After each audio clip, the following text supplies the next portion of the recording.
Hello, welcome. Hi, Julia. Hello. Nice to see you. Hi, everyone. I'm going to go look up into the camera so I actually look into your eyes, and I'm not going to look into yours, Julia, but I'm going to look up there because I'm speaking to my people, and I want to welcome you to this interview today with my dear friend, Julia Schneider. She is a wonderful powerhouse and incredibly knowledgeable. She has taught me a lot. I've known Julia, I've known you, now I'm going to look at you again. I've known you for, what do you think, 3 years? About yeah, 2 Yeah. 3 years or so, yeah. Yeah. And you and I have been meeting virtually basically 2 hours a week, right? I mean, we've been doing a lot of our work together as feminine power certified coaches. And I'm also in one of Julia's circles where she teaches things in a way that I haven't heard them before, which that makes you unique. And this is why I want my people and everyone to meet you, because I think you have a very unique perspective on all the things that I'm very interested in, which is health, which is how to take care of ourselves so we don't burn out, we don't get depressed, we don't get anxious, we don't get sick. And, you know, I've been teaching this stuff to women for many, many years as a feminine power coach. But guess what happened to me recently? I had this diagnosis of a heart disease, you know, with an irregular heartbeat, which was a terrible wake-up call for me and totally freaked me out and made me realize my high functioning, overstressed, over-functioning, overextended, do at all costs, hustling for worthiness, not working anymore. And so I got a wake-up call, and I know that your mission is to help women not even maybe get to that state and maybe ward it off sooner, right? Yeah. So I would love for you to tell me and tell us all a little bit about the program that you actually developed over many years, right? To help with all this. Yeah. Okay. Well, thanks for the introduction. First of all, I'm just so happy to be here with you, especially Corina, because we've been together for 2 or 3 years now, and it's just like such a pleasure and an honor to get to know you and just to engage with you throughout my life. And so so as you said, I actually developed this program over 19 years. And 19 years. Woo. 19. Yeah. And the way it all started out is that I was studying to be a early childhood educator, and during that time we learned about human development, and we learned about attachment styles, childhood attachment theory, which I will talk about in a moment. And as I progressed through my career, I became a personal trainer, and I studied holistic health and kinesiology. And during that time, I noticed that there's this pattern with people who had good and healthy relationships. They did much better with the protocols that I wrote and the training and the health, healthy lifestyle adjustments, than people who had challenging relationships. And so I started digging deeper into that, because I was really surprised, and I have a very curious mind. So I just wanted to put the thoughts together, what is going on here, And at the same time, what was happening in my life is that first of all, I burnt out. After being a personal trainer for 4 years, I burnt out completely, and I ended up with adrenal fatigue stage 3. Wow, so you really burned out. I burned out, stage 4 is the last stage. So I was almost done. Almost dead. Wow. Dead. Yeah. Wow. And it was very surprising for me, because being a health coach, so being a person who actually knows what to do, I still burnt out. So that happened. And at the same time, I had a really challenging relationship at that time, right before I burnt out. And, I went to the doctor, to my family doctor, and my doctor said that I need to prepare because this is going to happen again. And when I heard that, I was like, no, you know what? If I have anything to do with it, it is not going to happen again.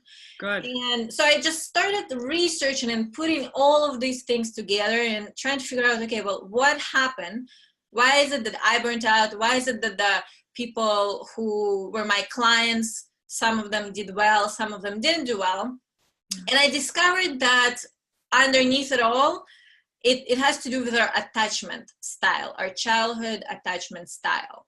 And I'm just going to go into this very quickly here. Can you please, because I want to tell you, from all the research I've done and everything I know, and I've done a lot of research too, when you introduced me to that concept, opened my mind in ways that it hasn't been opened before. And I've seen women in the circle, same thing. They say, wow, this is amazing. So everyone listen up. This is good stuff. Yeah. And that's the cool part is like when I discovered this, although I already knew about it from my early childhood education program, but at the time I didn't really pay attention to it. And then when all of these things started to happen in my life, I kind of like connected the dots, and I just went to study this theory more in depth. And what became clear for me is this. Well, okay, how about I talk about the theory, and then I'll just help you understand how. Okay. Yes. So the theory there basically says that there is 4 main attachment styles that we develop as children. And what it refers to is basically how do we do relationships? Because as children, we know, like as babies, even though we don't have a lot of like thinking processes yet, but instinctively we know that in order for us to survive, we need to be attached to our caregiver, someone who actually has the capacity to take care of us, right? Yeah. And what happens, we have this instinct to request connection. So you have 3 kids, right? I have 3 kids. You have 3 kids, yeah. And I have furry kids too, furry ones. Hi, sorry. And so I'm sure that when, your kids were still babies, you probably remember how children send out signals, attachment signals. It's right? It's like you can't really pass by a baby, right? Because they're like, they just look at you with those like, they pull you in. Oh yeah. Right? Yeah. And that's an instinct. That's actually a natural instinct that we have inside of us from nature. And that's what babies do. Now, so the attachment styles refer to how the caregivers respond to our signal to connect. So in the first attachment style, it's called secure attachment style. Typically, the parent or the caregiver is fairly available, and they're able to recognize the signals that the child sends them. And they are able to, they're like attuned. They're very well attuned. That's a great word, attuned. Yeah. And as a result, the child experiences security and safety, and the child knows that their needs are going to be met most of the time. Obviously, nobody can meet, your needs all of the time, but most of the time. And when they grow up, they basically are typically really emotionally stable, like secure. Like my husband. Like your husband, exactly. And they're very able to hold complexity. Yeah. So things happen in life, challenges happen, but it doesn't knock them down. They might stumble a little bit, right? But they're like, okay, and they're back to being grounded. They have resources, and they're really resilient in the face of challenges. Yeah. So that's kind of like, that's considered to be the ideal state. Okay. Yeah. Secure attachment, right? Wouldn't that be nice? Wouldn't that be nice? So, I don't have it. I know, me, yeah. A lot of people don't, and that's why they're in trouble. Yeah. So tell us about the other ones. Yeah. Well, actually, the good news is that research shows that about 50% of the population is actually securely attached. So 50? That's a lot. I would have thought it was less than that. Wow. Well, no, I mean, the research that I read, that's what they said. About 50%. So that's good news for everybody. That's good news. Right? Yeah. So, okay. Now, the second attachment style is called anxious. And what happens in that situation is that, so the quality of love from the caregiver might have been very good. And, there might have not been any emotional issues or anything like that. But sometimes the parent or the caregiver is preoccupied with something. So sometimes they have an illness, you know, sometimes they're depressed, sometimes they are a single parent and they have to work, you know, 2 or 3 jobs just to like sustain the family, right? So they're just not able to be there for the child the way the child needs them to be. And what happens is that the child develops this almost obsession to figure out how to maintain the connection with the caregiver. And their attention goes away from themselves and it's mostly focused on the caregiver, or, you know, like people. Basically, they're focused outside of themselves. They don't have a very good connection on the inside with themselves. Like, how can I get people to love me or like me? Or exactly, that's the question that the anxiously attached person asks all the time. What do I need to do for people to love me? You know, who do I need to be? What do I need to say? What do I need to wear? You know, what kind of job do I need to have? It's very outwardly focused. And hi, doggy. I'm so sorry. All my dogs want to cuddle with me on the couch, so I'm just gonna let them. Are you securely attached, Raka? Sure you are. Okay. And so a lot of my clients that I see are the ones probably with the anxious attachment, where they overgive to other people, they neglect their own self-care, they don't even know what they need, you know, kind of thing. That's like a poster child anxious attachment right there. But another thing that happens for those kind of people is that when they grow up, because the anxiety is there pretty much all of the time, it's kind of like this background low-grade fever. It's always there. Their adrenals burn out really fast, you know. So there's a correlation there. And there's a correlation. Remember how I started talking about health and relationships? It's like, if you're constantly stressed out about what's happening in your relationships, about, is the relationship going to stay, are they going to leave, I'm going to be abandoned, you know, if that's constantly happening in the background, your adrenals are just constantly on. So energy. It might be, and you might even have like a really kind of relaxing life, but because of that, it still burns you out completely. So I find that people start noticing around 30 years old. That's kind of like, because until then, you know, your body is still pretty young, but like when you approach 30, kind of like the early 30s and on, it's like, oh, okay, it's kind of like catches up with you. A cumulative effect, right? Cumulative. And not, when I hear you talk, not to mention the underlying current of anxiety, right? If you can relate to this listening right now, underlying current of something's not right, or you're almost, there's always this feeling of, who do I need to be? Who do I need to be loved, right? Exactly. Like you just don't feel comfortable in your skin, and you just, you know, and you're not able to express yourself properly because you're always like, oh, well, I don't know if I say this, you know, like what's going to happen. So it's unpleasant, obviously, like an unpleasant way to live. And a lot of people actually report that they feel like they don't have any ground underneath them. It's almost like, you know, and some people actually like hold on to relationships that are not really healthy. The reason they do it is because and I've been talking to people, and what they say is that they're afraid that if they let go, they're just gonna like fall through, because it's like they feel like there is no ground underneath them at all. Which is a sad way to live. Sad way to live. It's not fun. So, okay, and then the third one is called avoidant attachment. And what happens with avoidant attachment is that when a child is born, or as we said, they kind of like send out signals to connect with their caregiver. But in that situation, what happens is that either the parent or caregiver just, you know, there might be just not capable of being there emotionally for their child. They might be avoidant themselves, right? And as soon as the child sends out the signal, what they get back is either like a blank face, or sometimes it's kind of like, is this kind of like sort of rejection, kind of like, I don't want you, you know, like, you know.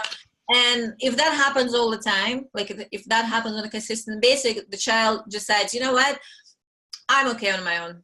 I don't really need anybody. I'll just take care of myself, you know, I'll feed myself, I'll clothe myself, I'll do everything myself. And they just shut down emotionally, just kind of like close the doors Yeah. And then when they grow up, they actually oftentimes they become very functional adults. So they're successful in their career, they're very productive, but they're not able to open up emotionally. And if they have relationships, so there's a few ways this kind of unfolds. Like some people with avoidant attachment end up being serial monogamists. That's what they call themselves. It's like kind of like a 2-year relationship, 2-year, 3-year, like short-term relationships. Yeah. And then they move on to the next person, because as soon as the time to become emotionally close comes, they're like, oh no, can't do it. I can't do it. I'm out of here. Yeah. Move on. Some other people are actually in relationships long term, but to avoid connection, they either become workaholics or they have some sort of an addiction. Or, you know, I know some people, they just study. That was mine, actually. I study a lot. And so it's like they develop some sort of a way to prevent connection. Yeah, because that's the fear here. It's like, because connection was so unsatisfying in childhood, they don't really want to go there. They just want to avoid it altogether. But at the same time, they're, you know, all humans need relationships. Yeah. So they, you know, they don't want to be not in a relationship because that's lonely. So they find a way to be in a relationship, but in a way that, you know, helps them to not have to connect emotionally. Which would be really hard when you're in a relationship with someone like that, wouldn't it be? Because you can never break through that wall, or there's always something missing in some ways, right? Yeah. And the interesting part is that anxious people oftentimes attract avoidant people. It's this like nature's cruel joke or something. It's kind of like, you know, and it makes sense though, if you think about the dynamics, right? Yeah. And it's kind of like so the anxious is trying to pull the avoidant in, and the avoidant is trying to like push the anxious person away, and it just like becomes this cycle of unsatisfaction. So that's so sad. That's so frustrating too. Frustrating and challenging, and the good news, there's ways to not have to deal with it altogether. There's good news, huh? Okay, good. News. Yeah, good. It's all healable, and it's it's good. So good. And then and actually I just want to say, in terms of avoidance, so in terms of health issues, when they become adults, you know, I haven't noticed that there's kind of like serious health issues, at least not on the surface level. But what happens with them is that because they constantly have to depress their emotions to the point like kind of like shut it down, they actually become depressed. Like they don't show it on the outside because they're very often socially active, but they don't have close relationships. That's the problem. Intimate. Close, they don't have intimate. So and at some point they just become depressed, and all the issues that happen because of the depression.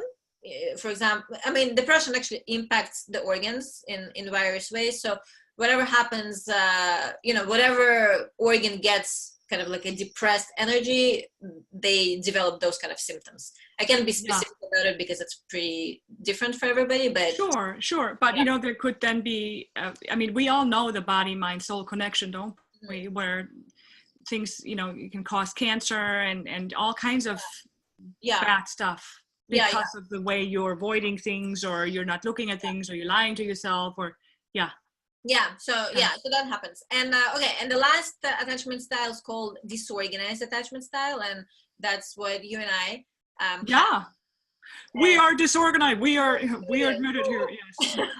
So it's a challenging one. It's you know, because what happens in this style is that so the baby is born, and the baby has an instinct to attach, and at the same time the baby has an instinct to protect themselves. So, and in this kind of environment, the baby kind of like reaches out to the caregiver, but you know, sometimes like something dangerous comes back. You know, the caregiver might be yelling at them, or just like, you know, it could be I'm just thinking, I mean, there's just so many, mostly it's yelling, right? Or Right. in some families, Right. there is beating going on, right? Like Yeah. Oh, there's, yeah. yeah. Yeah.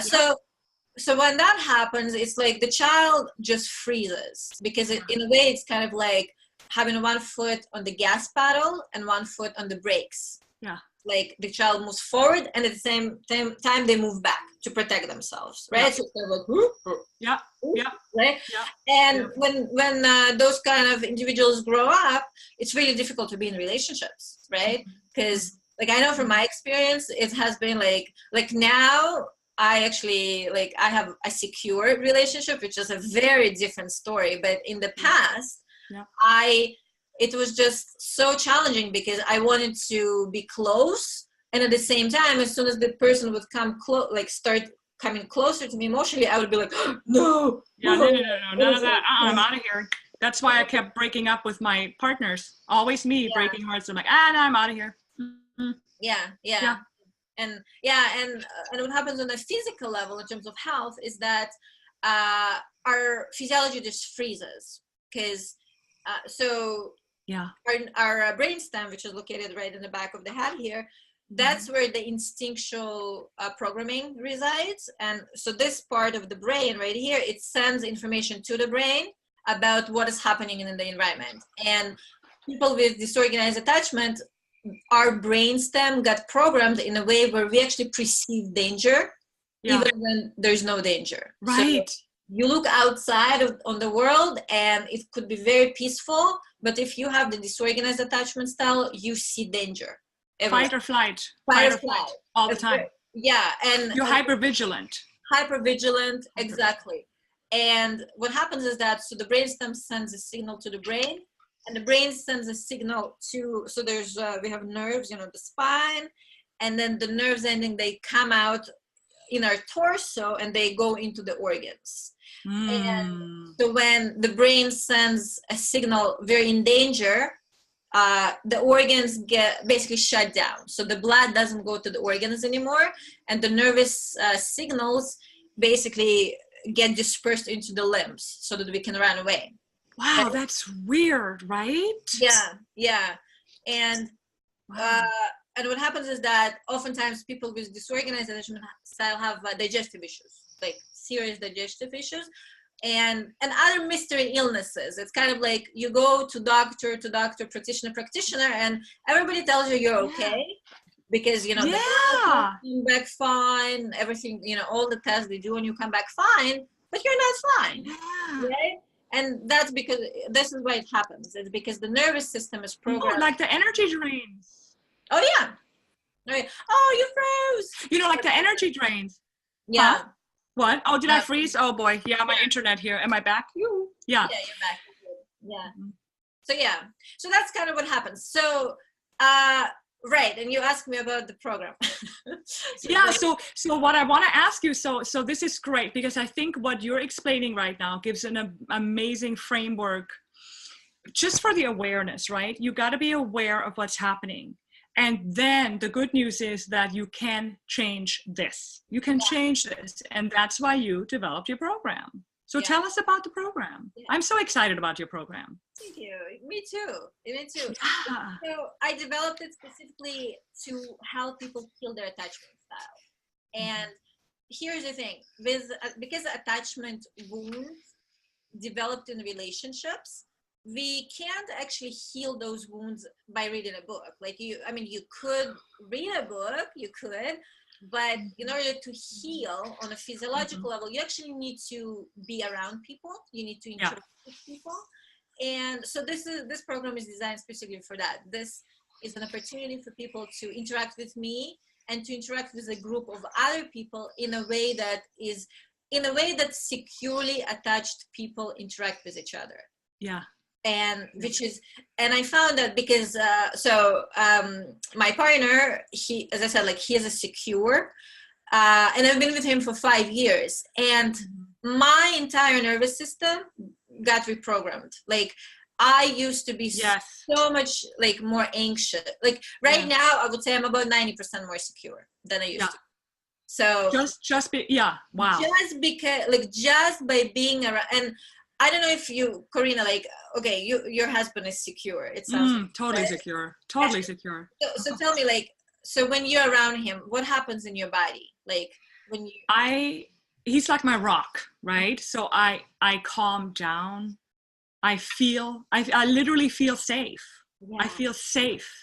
I know no matter what I do, he will be there. I feel safe. My breathing even slows down, unless he pisses me off, and then it doesn't. But yeah, no, it really is true. Like just even yesterday, we had a thing where I was able to, where I felt disconnected because so much has been going on, and I was able to tell him and really be very open about it. Other guys who wouldn't have been securely attached would have probably run screaming. But no matter what I do, he never runs screaming. He just stays secure, which makes me feel so, it's like, okay, I guess I can stop acting up because the guy's not going to go anywhere. right? It's amazing. It's so beautiful. I'm like, I'm so blessed. I'm so blessed. So yes, you're right. That's exactly true. By being with people who are securely attached. Just that itself teaches you. But I know your program goes very much even deeper. I mean, you're going through very specific practices and teachings to teach people that by themselves as well. And then they practice it in the community. Yeah. I love that. Yeah, so like the other part of this program, exactly as you said, so there's actually ways, there's practices that people can do to shift their attachment back to secure. Because here's the good news, we actually come with the secure attachment factory installed. Like it is. Yeah, inherent. With it, and all we need to do is kind of like clear out all the stuff that kind of like got dumped on top of it, and then we'll be back to secure attachment. And then there's also, so like what I teach in this program is different practices to work with the nervous system. Because for the most part, I mean, not for the most part, but like one of the parts is that our nervous system is just programmed to be like really hyper vigilant and like be on alert, right? Yeah. So we need to like release that from the nervous system. And then there's also practices like transformative and soothing self-talk, right? That's what we do in Powerful. Right? Powerful. Right there.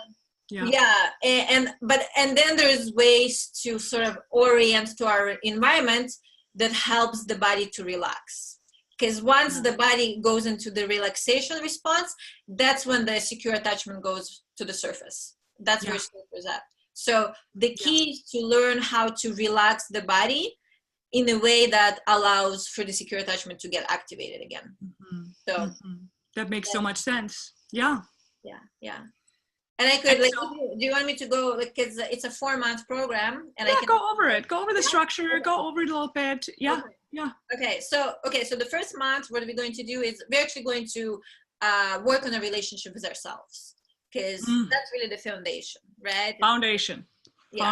Like you can create something on the outside until the inside is harmonized and balanced. So, so we're going to look at, false beliefs that we have, that we might, like false meaning that we made as children about something, and now it's time to up level that, and transform that. We're going to learn about soothing self-talk, which is the most important skill, I believe, in order to be securely attached. Well, and I've seen in my work with clients, just by that practice alone of being aware of the false beliefs, what are you believing? Like, I'm not wanted, I'm not good enough, I'm not safe, and transforming that and actually doing that for yourself, so you don't need another person for that. Where you are in power is hugely transformative. So yes. And that actually helps. My dog, I'm gonna kick her off. Keep talking. I have to kick my dog off. She's getting so, you're needy. Are you not securely attached? Oh, I can't get her off the sofa. There you go. Thank you. All right, keep going. So, and when we are able to hold ourselves in this way, then we can actually be free to be ourselves with others. Otherwise, totally. Because otherwise, like, and honestly, this is gonna sound a little bit harsh, but sometimes we end up manipulating others to give us what we are too afraid to give to ourselves, right? Because it sets us up for not success, because they're not going to give us, nobody else is coming to rescue us. It's like, oh damn, but it's just not going to happen. Yeah, so. it's up to us. So yeah. And so, we can do it. That's the good news. Oh, and we can do it. Exactly. Like I worked, so I'm just gonna say, like I worked with you, Corina, for 2 years. I don't know, something like that. And honestly, it's just like when now, like in the past, everything used to freak me out. Like, like I remember that. Yeah. Right. And now I'm just like so much more resilient in terms of, you know, like, you know, happen. It's not like my life is all of a sudden like perfectly perfect, and things do happen, but like I'm able to get myself off of the, you know, the ledge just so much faster. And you know, whatever used to take me weeks, now maybe it takes sometimes hours, sometimes maybe a day, and then I'm back to normal. So that skill of self-soothing and so kind of like being able to hold our, I guess, our younger parts, or the parts of ourselves that are still somewhat unsure, insecure, like being able to hold that and support that it's like, it's invaluable. The skill is just so life-changing. Totally. And let me just say one more thing so other people can connect with that too, is I really think those false beliefs are so powerful. Like for my own example, right? So let's say, you know, I used to be, it's like, I'm not good enough. I'm not worthy. Who do I think I am, right? So I didn't put myself out there. I just didn't.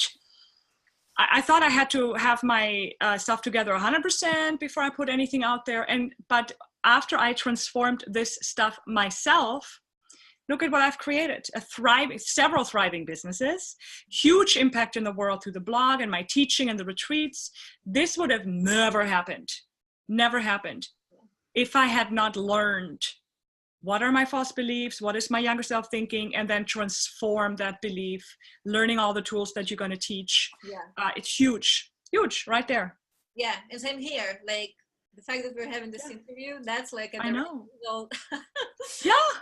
You would have never done that, right? Never. So it's And the funny thing is, well, you know my story. I've been at it for like the last 12 years, like creating things and never putting it out there. It just like all stayed on my computer, and all of this information that I could have shared with people, and you know, that it would be so helpful, it just stayed on my computer, and you know, because I was just too afraid to step. And you're doing it now, and this is what I'm saying. Like, people need us. People need you. Whoever is listening right now, people need you to live to your highest potential. No more hiding. No more self-destructive behaviors. No more killing yourself with the habits you do. It's like, this is your one precious life. You got to do something with it. You can't keep doing what you've been doing if you're not happy. You can change this. Yeah. We are a living testament to that. Yeah, totally. And thousands of other women are too. So that's the first month of doing that.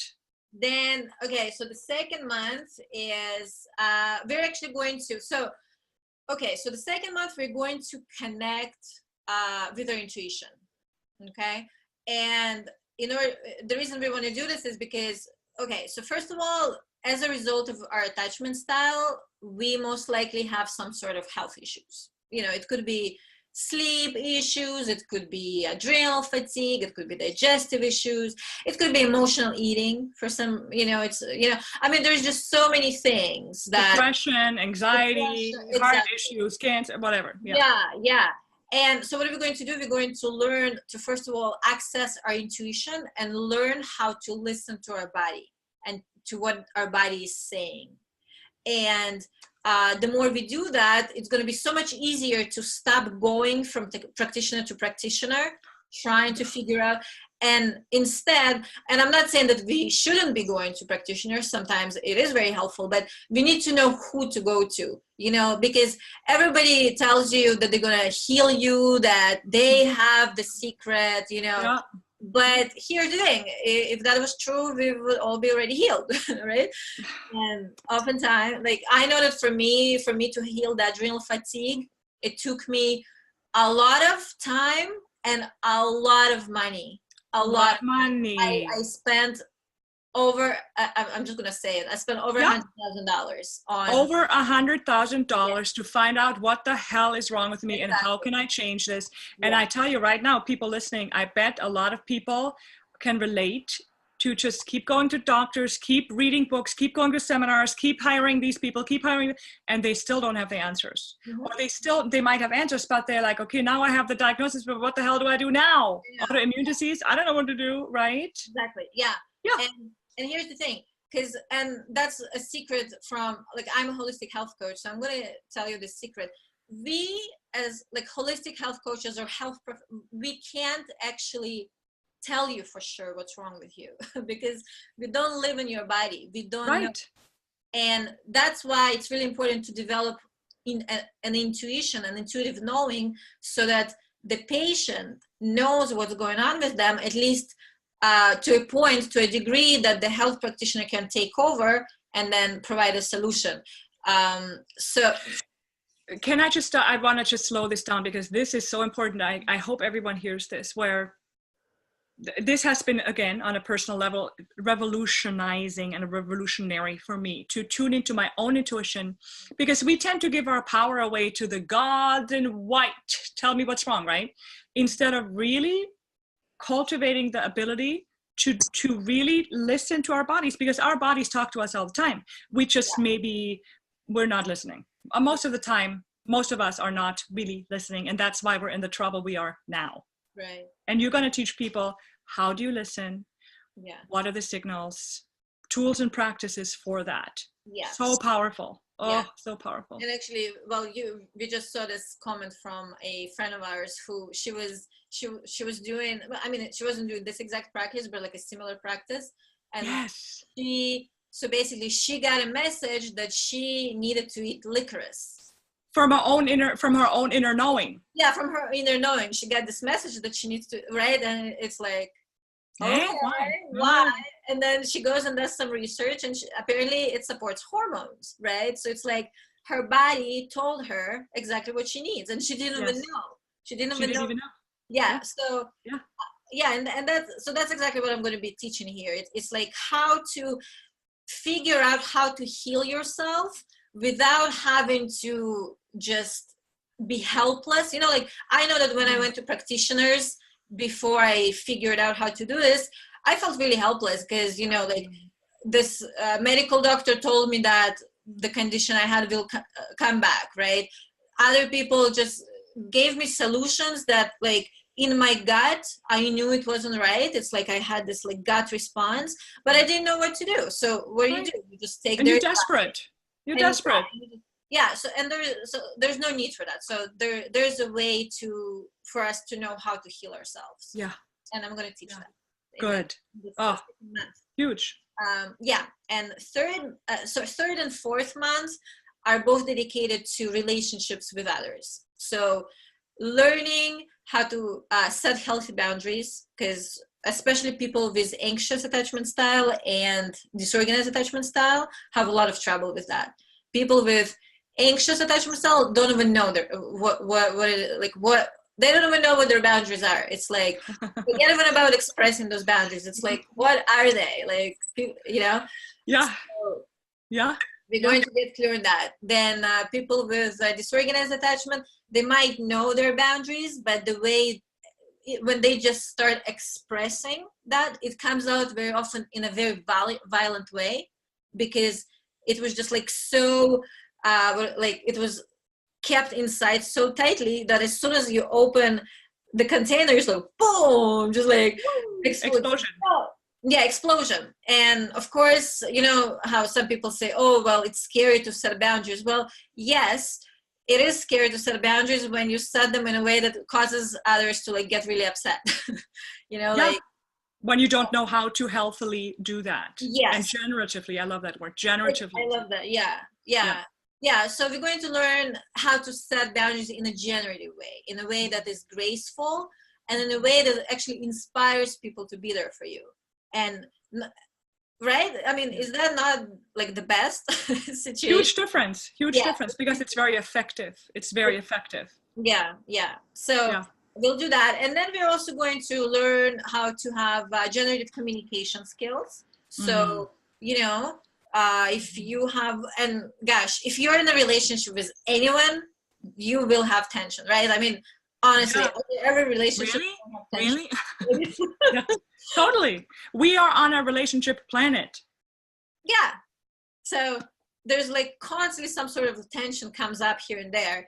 And there needs to be a way to navigate it in a way that doesn't cause the relationship to fall apart, to break down, right? And that's actually a very secure skill. So what secure people do is that they initiate repair. So anytime there's some sort of a misunderstanding or tension or a fight in the relationship, because it's not like secure people are always nice, right? Like they fight too, right? But the skill is to initiate repair in a way that works, and also the skill is to receive repair. Because, for example, people with anxious attachment style, they have a very hard time receiving attempts for repair, because they're like, you know what? I don't trust you. Like, I don't want you to, like, you already broke my trust once. I don't want you to come back. And the relationship breaks down. But there's actually a way to do repair that deepens the relationship. So, and that's what we're going to learn here in that module. I'm just also reading if I missed anything. So while you're doing that, I want to say relationships, in my opinion, we are living in a relationship planet, are the number one. This is where the rubber meets the road. Relationships. I mean, you can be a monk in a cave and meditate for, years and everything is groovy, but then you're a householder, you work with kids, you're with your husband, you're with mothers and sisters and whatever. That's where the rubber meets the road. And so I think relationships, the other thing I want to say is we cannot become ourselves by ourselves. Don't you agree? Like, you look at our relationship, Julia, we are what I call evolutionary partners. So it's really important to have people in your life that hold you to the vision you have of yourself, not just like relationships where you're victimized in your girlfriend relationship, but you're able to have and generate with what you're going to teach. People will know how to generate the kind of relationships that will actually help them get to the next level in their evolution, really, like what is their vision? What is it you want to create in your life, but doing it yourself, that's the old model, like, I'm a lone ranger. But you need people to do this with, and you need the right people to do this with. Not people who will be victimized with you. Yeah, what a jerk he is or whatever, but say, hey, I know that this is what you want to create, and I'm seeing you do this. Can I give you feedback? Can I support you? Stuff like that. Yeah. It's huge. And I just, from my own experience, especially as I'm stepping out into the world and sharing this work, it's like having you and our other podmate, Kathy, and just like all these women that I now have this amazing relationship. It just makes all the difference. Honestly. All the difference. The difference. Yeah, it makes. I agree. Yeah. So, and I wonder how many people who are listening right now or watching are sitting on their potential. They're sitting there. They don't know how to birth what they need to birth. They're sitting on their potential, but it's too freaking scary because they just have no support. They don't have that support, because we really, I mean it when I say we cannot become ourselves by ourselves. We can't. Yeah. And we need people to cheer us on, right? And and if we feel, like the other day I was doing a call, and I felt sort of like I didn't feel really good about it, and then I had all these women like cheer me on and just just like reflect back to me what they actually received from the call, and it just makes just such a huge difference, to like be able to continue and step out and just be express more of who we are. Yes, instead of the mind trip you put on yourself, getting really generative feedback and support and cheering on is so valuable, because we make stuff mean in our heads all the time that's not even true. I'm like, what? You really thought that? No, this is how I saw it, and you're like, okay. Thank you. Okay.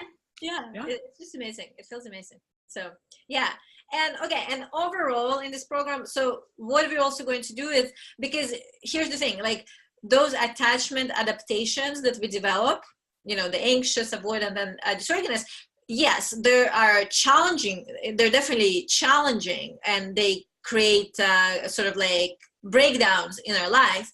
But there's also the upside to it, that we have developed superpowers. As a result of these adaptations, we also developed ways of being in the world that not everybody is able to be like that. So right. As an example, so okay, as I said, like my partner is secure. And what I find in terms of people who are secure, because they didn't have a lot of adversity in their, especially in their childhood, they're, I mean, I'm just generalizing, of course, but like for the most part, the people that I've spoken to, they're like very kind of like, they're not very capable of like thinking outside the box. Like, you know, like it's just not something that comes easy to them, or they don't even think about having to do that, because you know what I mean, like they're so stable in their path, and yeah, and they just kind of go into like this one direction. For me, I have the disorganized attachment, and because I had to constantly figure out ways out of very challenging situations in my life, I have such capacity for like creative thinking and unique kind of thinking. So that's my superpower. So that's something I developed as a result of having the disorganized attachment style. So and your wonderful empathy too. Your wonderful ability to really feel and know, like in your bones, what people are going through, which you know, I think if you have that as a superpower, you kind of take it for granted, but then you look around, you're like, that's actually not everyone has that. Right. It comes easy to you, but not everyone has that at all. Yeah, I love that concept of superpowers. Yeah.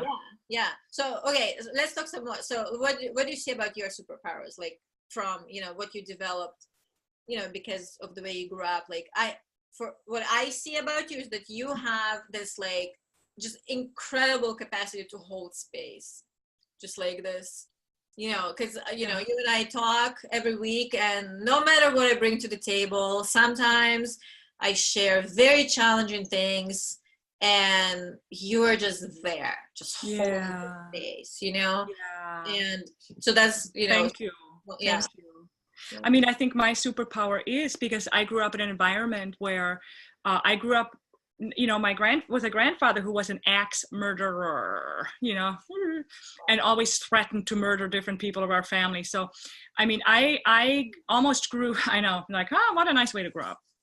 He was a sweetheart, but man, did he have problems. And then alcohol, you know, and I grew up in a family where I wasn't loved. I was never held. I wasn't told I was loved. So I think my superpower really is to tune in, like to use a different perception. And I always thought that was normal. Like people call it psychic or whatever, but I always thought everyone is like that, but they're not. Yeah. So for me to really feel into someone and to create connection, that's, I think, my superpower. Yeah.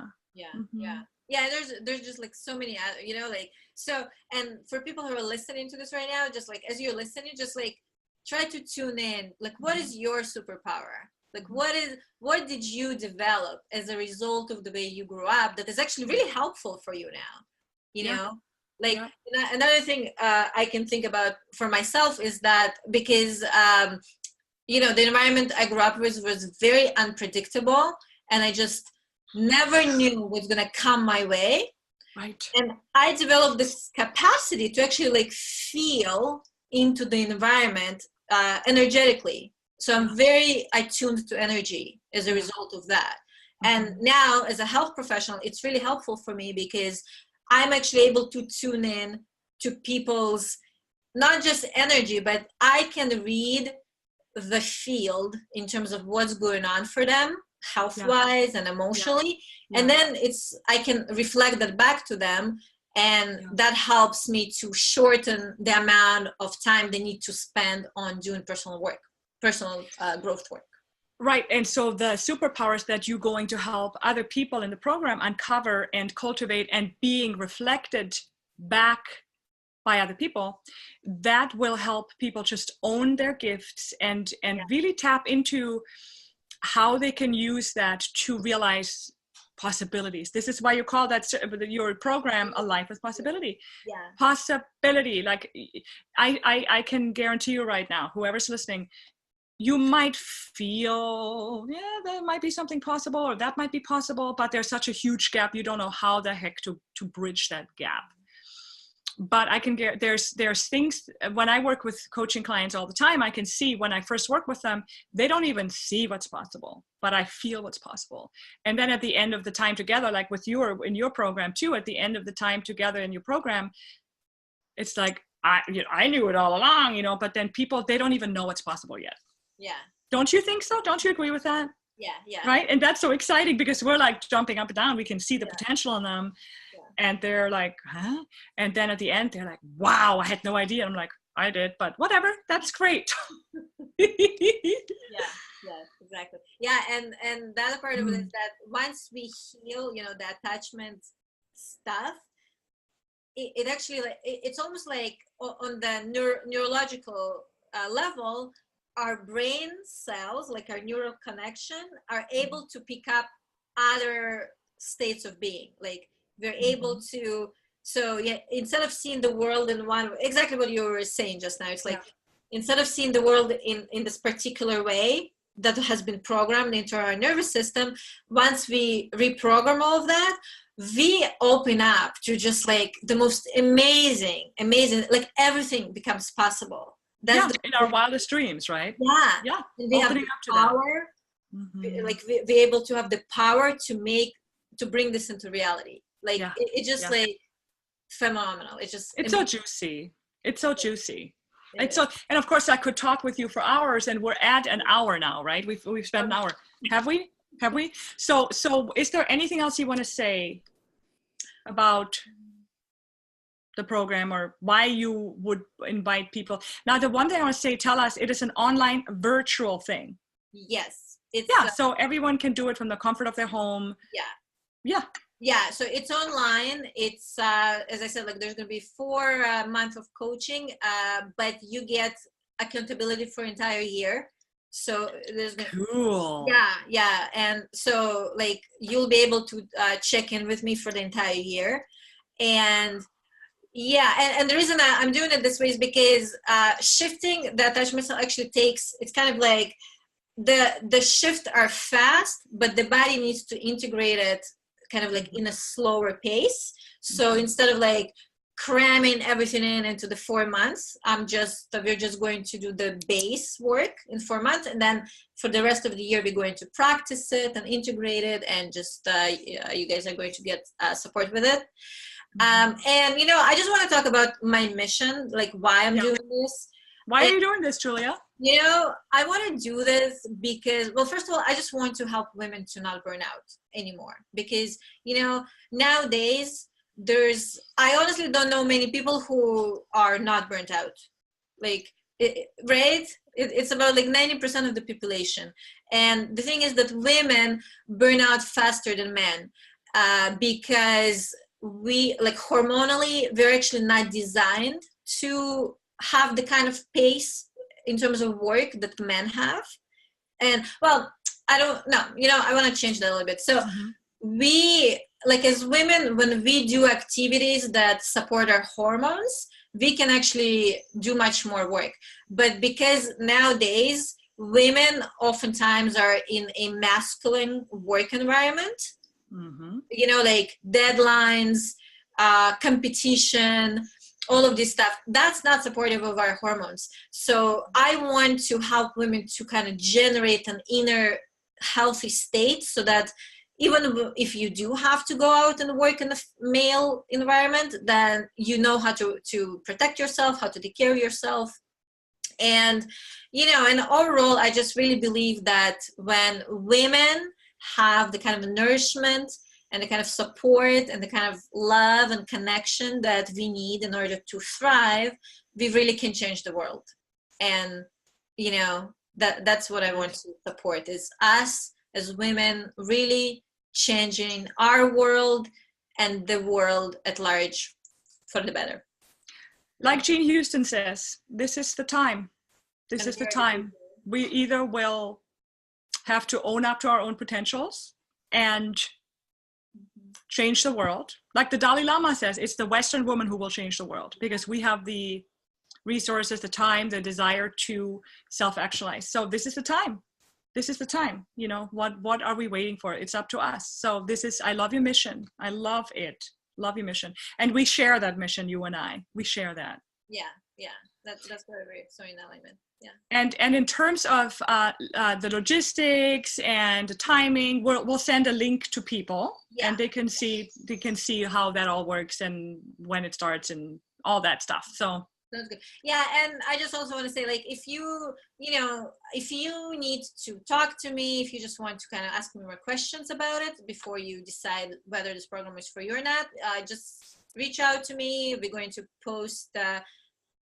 We'll post a link to how to connect with me, and just reach out to me, and I'll be very happy to talk to you and to just, explain anything and just get to know you.